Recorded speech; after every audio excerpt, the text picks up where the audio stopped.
আসসালামু আলাইকুম। বাইরের দেশগুলোর মতো আমাদের দেশও অনলাইন শপিং এখন অনেক জনপ্রিয় হয়ে উঠেছে। রোদ, জ্যাম, ভিড় ঠেলে বাজার ঘুরে পণ্য না কিনে বাসায় এক ক্লিকে পণ্য কেনার প্রতি সবার আগ্রহ বেশি। অনলাইনে কেনাকাটা এখন এতটাই সহজ ও স্বাভাবিক হয়েছে যে আমরা এতে বেশ অভ্যস্ত হয়ে পড়েছি। তো আমাদের দেশে এখন বিভিন্ন ধরনের অনলাইন শপিং রয়েছে, যেমন আলিবাবা, অরেঞ্জ, দারাজ। তো আমরা আজকে এই ভিডিওতে দেখব কিভাবে অনলাইন শপিং এর জন্য দারাজের একটি প্রফেশনাল অ্যাকাউন্ট খোলা যায়। তো কথা না বাড়িয়ে চলুন শুরু করা যাক।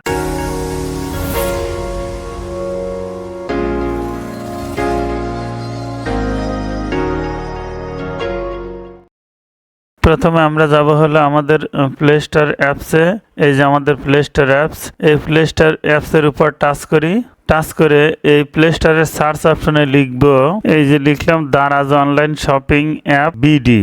এবার সার্চ করি, এই যে আমাদের অ্যাপসটি চলে আসছে। বন্ধুরা দেখুন, এই যে এই লোগো সম্বলিত অ্যাপসটি ইনস্টল করবেন। তো আমি এই ইনস্টলে টাচ করছি।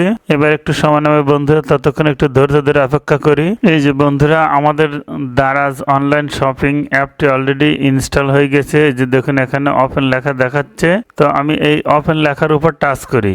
এই যে এখানে দেখুন, আমাকে ভাষা সিলেক্ট করতে বলছে। আমি চাইলে এখান থেকে ভাষা সিলেক্ট করে নিতে পারি, আবার পরবর্তীতে যেও ভাষা পরিবর্তন করতে পারবো। তো আমি আপাতত ইংলিশ এই ভাষার উপর টাচ করছি। এবার এরকম একটি ইন্টারফেস আসবে। এই ইন্টারফেসের নিচে আমাদের দেখুন এইখানে অ্যাকাউন্ট নামক একটি অপশন আছে। তো এই অ্যাকাউন্ট নামক অপশনের উপর টাচ করি। অ্যাকাউন্ট অপশনে টাচ করার পর এরকম একটি ইন্টারফেস আসবে। এই ইন্টারফেসের যে উপরে দেখুন লগ ইন অথবা সাইন আপ। তো আমরা এই লগ ইনের উপর টাচ করছি। এবার এখানে দেখুন কয়েকটি অপশন আছে।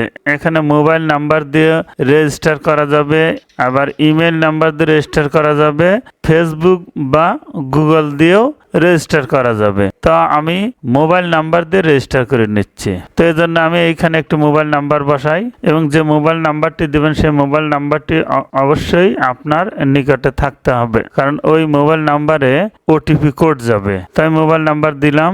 এবার নেক্সটে টাচ করি। এই যে আমার ওটিপি কোডটা অলরেডি চলে আসছে। ওটিপি কোডটা এখানে বসিয়ে দিই। এবার এই ওটিপি কোড দেওয়ার সাথে সাথে আমাকে পরবর্তীতে এরকম একটা ইন্টারফেসে নিয়ে আসলো। এই ইন্টারফেসে দেখুন এখানে নেম অপশনাল এবং পাসওয়ার্ড দিতে বলছে। তো নেম অপশনাল অর্থাৎ এখানে নাম দিলেও হবে, না দিলেও হবে, যেহেতু অপশনাল বলছে। তো তারপর আমি একটি নাম দেই। এবার নিচে একটি পাসওয়ার্ড দেই। বন্ধুরা, এই পাসওয়ার্ডটি অবশ্যই খাতায় লিখে রাখবেন।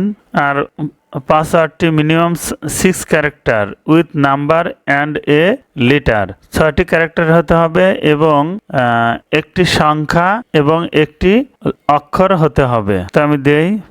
এবার ডানে টাচ করি। এবারে যে নিচে লেখা দেখুন এগ্রি অ্যান্ড ক্রিয়েট অ্যাকাউন্ট নামক একটা অপশন আছে, এইখানে আমি টাচ করি। ব্যাস, আমার অ্যাকাউন্টটি ইতিমধ্যেই তৈরি হয়ে গেছে। তো বন্ধুরা, এই ভিডিওটি কোনো স্কিপ করবেন না। এই অ্যাকাউন্ট তৈরির আরো বেশ কিছু কাজ বাকি রয়ে গেছে। যদি ভিডিওটি স্কিপ করেন তাহলে আপনারা ভিডিওটি বুঝতে পারবেন না। ক্রিয়েট অ্যান্ড এগ্রিতে টাচ করার পরে আমাকে যে পরবর্তীতে এই ইন্টারফেসে নিয়ে আসলে, এই ইন্টারফেসের দেখুন এই যে একদম ডান কর্নারের উপরে সেটিংস একটি আইকন রয়েছে। এই সেটিংস আইকনের উপর টাচ করি। এখানে দেখুন অ্যাকাউন্ট ইনফরমেশন নামক একটি অপশন রয়েছে। তো এই অ্যাকাউন্ট ইনফরমেশনের উপর টাচ করি। এইখানে দেখুন বেশ কিছু অপশন আছে। যে ফুল নেম, এখানে আগে যে নাম দিয়েছিলেন সেই নাম চাইলে পরিবর্তন করতে পারেন, পাসওয়ার্ড পরিবর্তন করতে পারেন, মোবাইল নাম্বার যে নাম্বার দিয়ে অ্যাকাউন্টটি ওপেন করেছিলেন সেই নাম্বারটি এখানে পরিবর্তন করতে পারবেন। অ্যাড ইমেইল, এখানে একটি ইমেইল অ্যাড করতে বলছে। তো এখানে অবশ্যই দারাজ অ্যাকাউন্ট খোলার ক্ষেত্রে সুন্দর একটি ইমেইল আইডি অ্যাড করবেন, কারণ এই দারাজে সাধারণত ইমেইলের মাধ্যমে যোগাযোগ হয়ে থাকে। এজন্য আপনি অবশ্যই একটি প্রফেশনাল ইমেল আইডি অ্যাড করবেন। তো আমি ইমেল আইডি অ্যাড করছি। এজন্য এই ইমেল আইডি অপশনের উপর টাচ করি। এখানে মনে রাখবেন যে আমি যে ফোন নাম্বারটি এই দারাজ অ্যাকাউন্টের ক্ষেত্রে অ্যাড করেছি সেই নাম্বারে একটি ওটিপি কোড পুনরায় যাবে। এখানে আমার দেখুন উপরে আমার যে নাম্বারটি দিয়েছিলাম সেই নাম্বারটি দেখাচ্ছে এবং এই নাম্বারেই পুনরায় ওটিপি কোড যাবে। আমি এই যে সেন্ড কোডে টাচ করছি। এবার একটু অপেক্ষা করি। এই যে আমার ওটিপি কোডটা অলরেডি চলে আসছে, তো আমি ওটিপি কোডটা এখানে বসিয়ে দেই 289840। এবারে যে ভেরিফাই কোডে টাচ করি, দেখুন এই যে এবার আমাকে ইমেইল অ্যাড করতে বলতেছে যে নিউ ইমেইল নামক একটা অপশন আছে, তো এখানে আমি একটি ইমেইল বসিয়ে দিই। এবারে যে সেন্ড কোডে টাচ করি, সেন্ড কোডে টাচ করলে আমার এই যে ইমেইলটা অ্যাড করলাম সেই ইমেইলে ওটিপি কোড যাবে। তো আমি সেন্ড কোডে টাচ করলাম, এই যে দেখাচ্ছে কোড সেন্ড সাকসেসফুলি। আমি যে ইমেইল আইডিটি অ্যাড করলাম সেই ইমেইল আইডিতে যাই, এখান থেকে বের হয়ে যাই। এই যে আমার এই ইমেইলে মেসেজটি আসছে, আমি এবার এই মেসেজের উপর টাচ করি। এই যে দেখুন এই যে আমার ইমেইলের মাধ্যমে যে ওটিপি কোড পাঠিয়েছে, তো ওই কোডটি আমি ওখানে বসিয়ে দেব। ব্যাস এবারে যে অ্যাড ইমেইলে টাচ করি, ব্যাস এই যে খেয়াল করে দেখুন আমার এখানে ইমেইলটি অ্যাড হয়ে গেছে। তো এর নিচে আছে দেখুন জেন্ডার অপশনে টাচ করি। এই জেন্ডার এটা ততটা গুরুত্বপূর্ণ না, দিলেও চলবে না দিলেও চলবে, তবে ইমেইল এবং মোবাইল নাম্বার অবশ্যই দেবেন। তো আমি জেন্ডার দিলাম। এবার বার্থডে এটা আপনার ইচ্ছা। ব্যাস আমার এই ইন্টারফেসের কাজ শেষ। এবার এখান থেকে আমি বের হয়ে যাই। বের হয়ে যাওয়ার জন্য আর মোবাইলের ব্যাক বাটনের উপর টাচ করি। এবার আছে হলো অ্যাড্রেস বুক নামক একটা অপশন, এই অ্যাড্রেস বুক অপশনের উপর টাচ করি। অ্যাড্রেস বুক অপশনটা হচ্ছে যে আপনি কোন ঠিকানায় আপনি দারাজ থেকে পণ্য গ্রহণ করবেন সেই ঠিকানাটা এখানে সুন্দর করে দিতে হবে। তো আমি অ্যাড্রেস বুকের উপর টাচ করি। এই যে দেখুন এখানে অ্যাড নামক একটা অপশন আছে, তো এই অ্যাড নামক অপশনের উপর টাচ করি। তো এই যে এখানে দেখুন বেশ কিছু নাম, full name, mobile number, area. তো আমরা এক এক করে এই ইন্টারফেসটা পূরণ করি।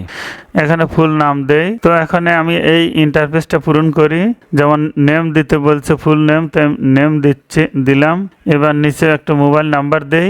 এবার এরিয়াতে টাচ করি। এরিয়া এখানে দেখুন বিভাগ দেখাচ্ছে, তো আপনি যে বিভাগের বাসিন্দা হবেন প্রথমে সেই বিভাগের উপর টাচ করবেন। তা আমি যে রাজশাহী বিভাগের উপর টাচ করছি। এবার রাজশাহী থেকে আমাকে এখানে দেখাচ্ছে রাষ্ট্রের যতগুলো জেলা আছে সেই জেলাতে দেখাচ্ছে, তা আমি আমার জেলার উপর টাচ করছি। জেলার উপর টাচ করার পর এবার নিয়ে আসলো আমাকে থানাতে। তো আমার যে থানা, সেই থানা বা এরকম হতে পারে গুরুত্বপূর্ণ জায়গার নামগুলো এখানে থাকতে পারে। তো আমার যেহেতু এখানে থানার নাম আসছে, তো আমি থানার নামের উপর টাচ করছি। তো এবার আমি যে কনফার্মের উপর টাচ করি, ব্যাস আমার এরিয়ার ঘর পূরণ হয়ে গেছে। এবার অ্যাড্রেস, তো এই অ্যাড্রেসের উপর টাচ করি। অ্যাড্রেসে এখানে আমার যদি গ্রাম হয় তাহলে গ্রামের নাম দিব, আর শহর হলে হাউস নাম্বার, রোড নাম্বার এগুলো দিবেন। তো আমার যেহেতু গ্রাম, তাহলে আমি গ্রামের নাম দিলাম। এরপরে একটা অপশন আছে দেখুন ল্যান্ডমার্ক নামক একটা অপশন আছে, দেখুন এই যে ল্যান্ডমার্ক। এই ল্যান্ডমার্কটা হচ্ছে যে আমার যে ঠিকানা আমি দিলাম, অর্থাৎ আমার যে গ্রামের নাম দিলাম এবং আমার বাড়িটা মানে খুব পরিচিত কোন, আমার গ্রামের খুব পরিচিত কোন এলাকায়, যেমন সেটা আমার গ্রামের প্রাইমারি স্কুলের পাশে হতে পারে, বা উত্তরপাড়া হতে পারে, বা পূর্বপাড়া মসজিদের পাশে হতে পারে, এরকম, বা খেলার মাঠের পাশে হতে পারে। তো যেটার যে পরিচিত জায়গার পাশে হবে সেই পরিচিত জায়গাটা এখানে লিখবেন। যেমন আমি লিখলাম আমার পাড়ার নাম দিলাম, ব্যাস আমার পাড়ার নাম দিলাম। এবার এখন এই যে ঠিকানা অ্যাড করলাম, এটা আমার অফিসের ঠিকানা নাকি বাড়ির ঠিকানা? এই যে দেখুন যেখানে অপশন আছে অফিস, হোম। তো এটা যদি আমার অফিস হয় তাহলে অফিসের উপর টাচ করবার, যদি হোম হয় তাহলে হোমের উপর টাচ করবো। যেহেতু এটা আমার হোমের ঠিকানা, তাহলে আমি হোমের উপর টাচ করি। এরপরে আছে দেখুন default delivery address, default billing address, অর্থাৎ আমি যে ঠিকানাটা দিলাম সেই ঠিকানা বরাবরই যদি আমার পণ্য চাই, তাহলে আমি এই অ্যাড্রেসটা ডিফল্ট হয়েই থাকবে। আর যদি আমি অন্য কোনো ঠিকানায় আমার পণ্য দিতে চাই এবং অন্য কোনো ঠিকানা থেকে আমার এই পণ্যের মূল্য পরিশোধ করতে চাই, তাহলে সেটা অন্যভাবে লিখতে হবে। তো সেটা আমি এখানে দেখাচ্ছি না। তো আমি এখানে দেখাচ্ছি যে আমি যে ঠিকানা দিলাম সেই ঠিকানায় থেকেই পণ্য গ্রহণ করব এবং পণ্যের মূল্য একই জায়গা থেকে পরিশোধ করব। তো আমি এজন্য এটাকে ডিফল্টই রাখছি। ব্যাস এই যে নিচে সেভ অপশন নামক অপশন আছে, এই সেভ অপশনে টাচ করি। ব্যাস আমার কাজ শেষ, অর্থাৎ আমার অ্যাকাউন্টটির কাজ সম্পূর্ণভাবে শেষ হয়েছে। এখন দেখুন তো বন্ধুরা, এই যে এখন এই ইন্টারফেসের মাধ্যমে গুরুত্বপূর্ণ একটা বিষয় দেখাচ্ছে। দেখুন যেখানে অ্যাড, এখানে এডিট। তো এটার অর্থ হলো যে আপনি এই অ্যাড অপশনের উপর টাচ করে আপনার ঠিকানা পরিবর্তন করতে পারেন। এই যে এখনকার যে ঠিকানা আছে, আপনার নাম, আপনার মোবাইল নাম্বার, আপনার এরিয়া পরিবর্তন করতে পারেন। পরিবর্তন করার প্রয়োজন হবে এজন্য যে আপনি আছেন ঢাকাতে, কিন্তু আপনি দারাজ থেকে যে পণ্যটি অর্ডার করবেন সেই পণ্যটি গ্রহণ করবেন হলো খুলনা থেকে কাউকে দিয়ে, এবং সেখান থেকে মূল্য পরিশোধ করবেন। তাহলে সেই খুলনার ঠিকানা এবং খুলনার যাকে দিয়ে রিসিভ করবেন তার মোবাইল নাম্বার এই জায়গায় অ্যাড করবেন। অ্যাড করে খুলনার যে জায়গা থেকে আপনি পণ্য গ্রহণ করবেন এবং মূল্য পরিশোধ করবেন সেই জায়গার বিস্তারিত ঠিকানা উল্লেখ করলে আপনার পণ্যটি অটোমেটিক, আপনি যেখান থেকে অর্ডার করেন আপনার পণ্যটি অটোমেটিক খুলনাতে চলে যাবে। তো বন্ধুরা, এইভাবে আপনাদের দারাজ অ্যাকাউন্টটি খুলবেন এবং পণ্য ক্রয় করবেন। আমাদের ভিডিওটি কেমন লাগলো কমেন্ট করে জানাবেন, আর যদি ভালো লাগে তাহলে অবশ্যই সাবস্ক্রাইব করে আমাদের সঙ্গে থাকবেন। আজ আর নয়, কথা হবে পরবর্তীতে কোনো এক ভিডিও নিয়ে ইনশাল্লাহ। ততদিন পর্যন্ত ভালো থাকুন। আল্লাহ হাফেজ।